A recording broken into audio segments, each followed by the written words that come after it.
Welcome. This lecture is about the extended GCD algorithm, and we're going to see how it impacts the setup of the RSA function, which is the basis of the RSA crypto system. So we rely on the Euclidean algorithm. We're in fact going to define an extended version of it later, but first let's recap what the basic Euclidean algorithm is. So the goal of the Euclidean algorithm is to find the GCD of two numbers a and b, which here we'll assume to be positive and with a strictly greater than b.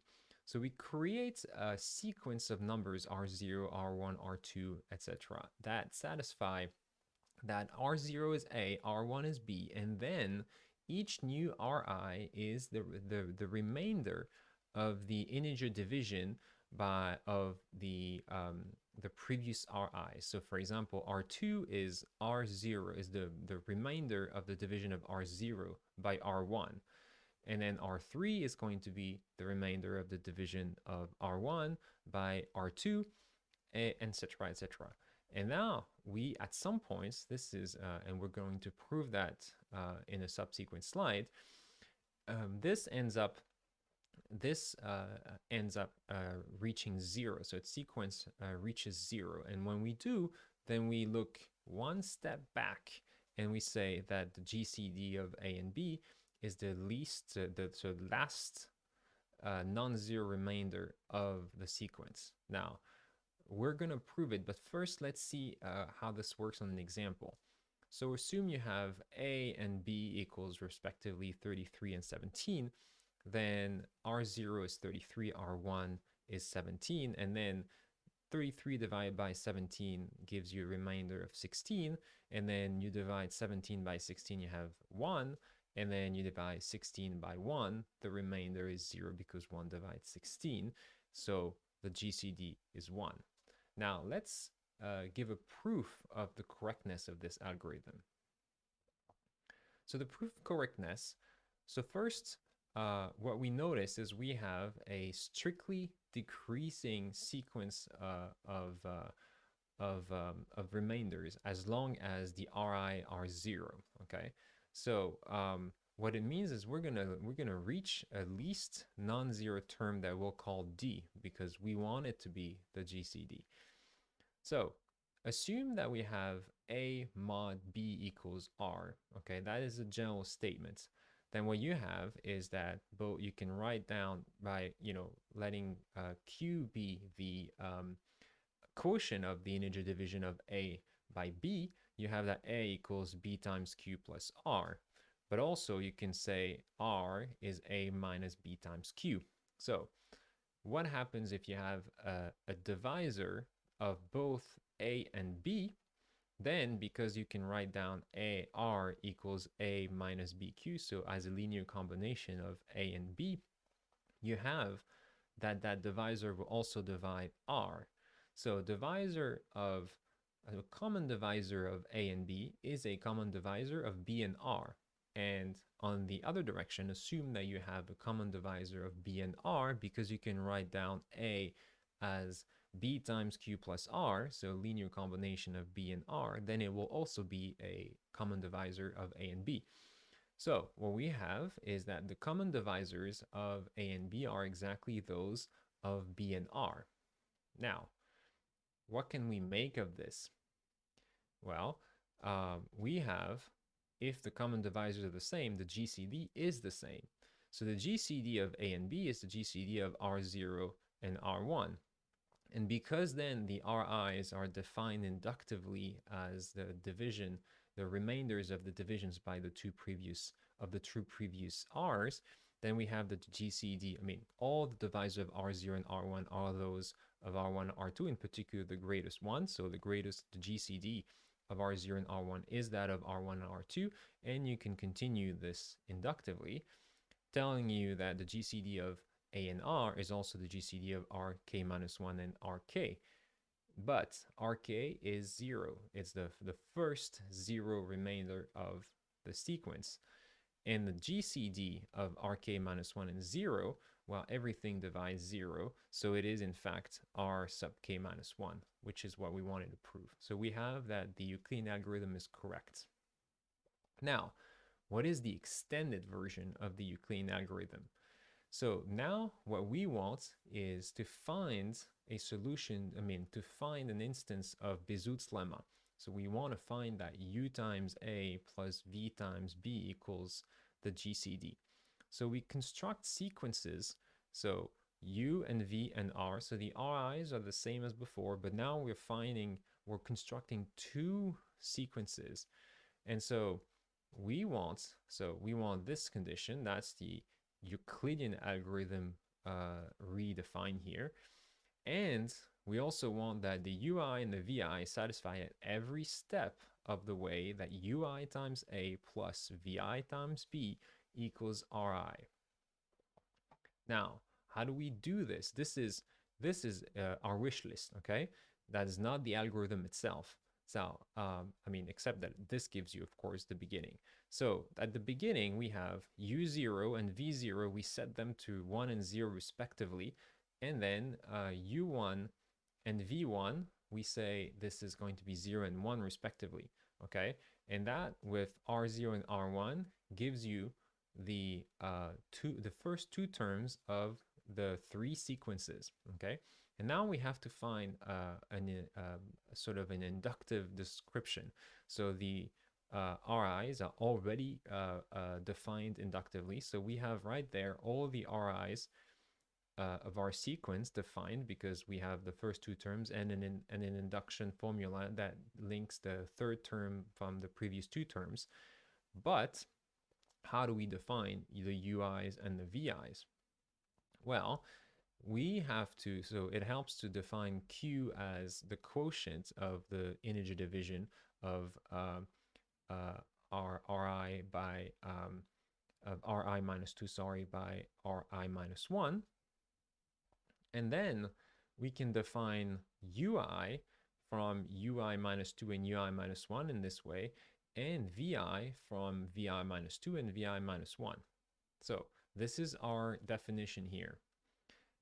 Now, proof of correctness, because this definition here, I promised you will give you a sequence UI and a sequence VI, but how do we know it is one that satisfies at each step of the way that UI AI plus VI BI equals RI? So that's what we want. So how do we have this?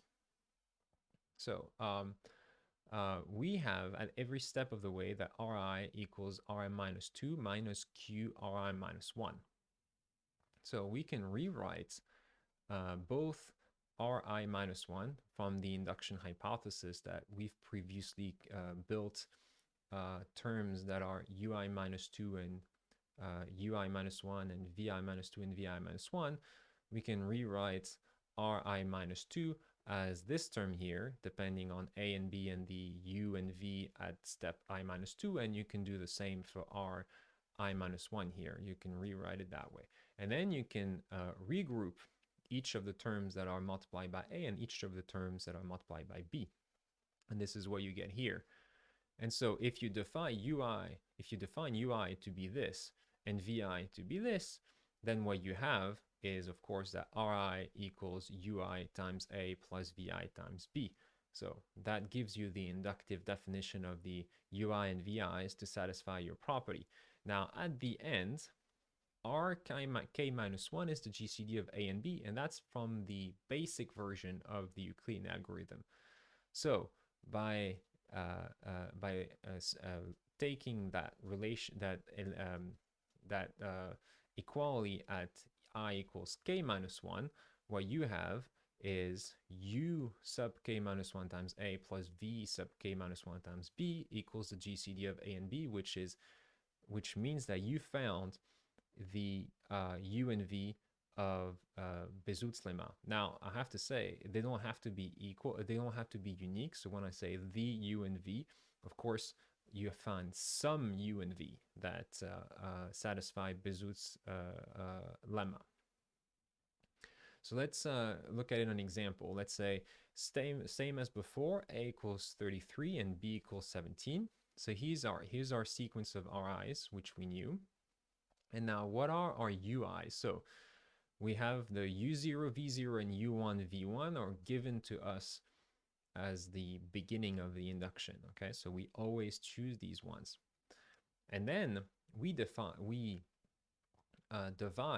33 by 17. And so here is our Q here, the quotient. And we're going to use the quotient to define U2 from U0 and U1.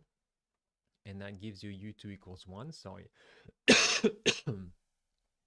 And V2s, likewise, from V0 and V1. And we use those numbers here as U2 and V2, and we can inductively, so by taking the division of 17 by 16,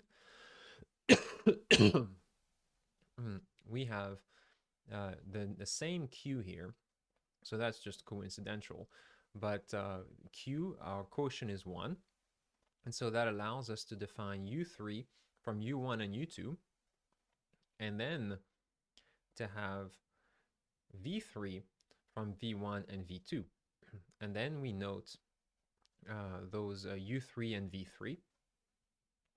And then what we have, since this was the last non-zero remainder of the sequence, what we have is minus 1 times 33 plus 2 times 17 equals 1, which is what we wanted. We wanted to find this U and V from Bezout's lemma.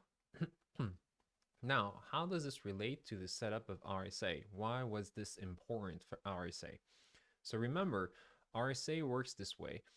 You pick P and Q and and a U that is less than P minus 1, Q minus 1, and then you need the inverse of E mod phi of n.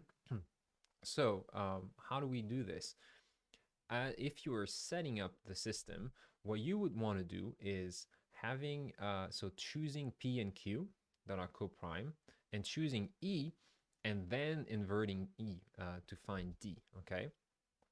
And having chosen P and Q, it allows you to create phi of n, which is P minus 1, Q minus 1. Otherwise, creating phi of n in itself, just given n, is a hard problem. And that's really where we see that given only the public parameters E and N, it's in fact hard to find D, okay? Because we don't know how to find phi of n efficiently. But if you set up the problem, so if you're creating both keys, the public and the secret one at the same time, then you're advised to first pick P and Q, multiply them together to give you N, then calculate phi of n, which you know from P and Q, and then be able to invert E. Now, the modulo inverse, remember, it means that we know that it exists when the GCD is 1, and it's when that exists, we find y such that x times y is congruent to 1 mod m for any modulus m. Now, you can use the extended GCD algorithm when this condition is satisfied to find u and v such that u times x plus v times m equals 1.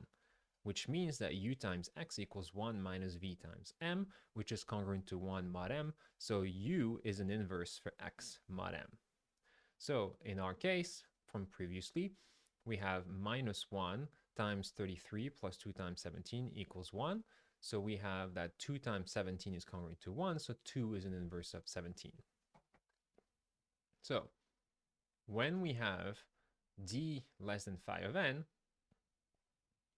so what we want is, we want to find, so what we have is u times e is congruent to 1 mod phi of n, but remember, we don't always find an element u that is between those bounds, okay? So we know how to find an inverse u, but the inverse u, this is really the last subtlety that I want to point out here, the inverse u is not always in the right range. But remember what I said before, if you have an inverse, anything that is congruent, if you have an inverse u, anything that is congruent to u mod n, or mod phi of n in this case, is going to be a valid inverse for the number e. So what you need to find is, given u, you want to find the proper d in the right range. So for that, all you have to do is to take the u that the extended Euclidean algorithm gives you and reduce it mod phi of n to find the canonical representative that of the class of U modulo phi of n, which lies between 0 and phi of n minus 1. So this concludes this little lecture on how to set up RSA thanks to the extended GCD algorithm. Thank you for listening.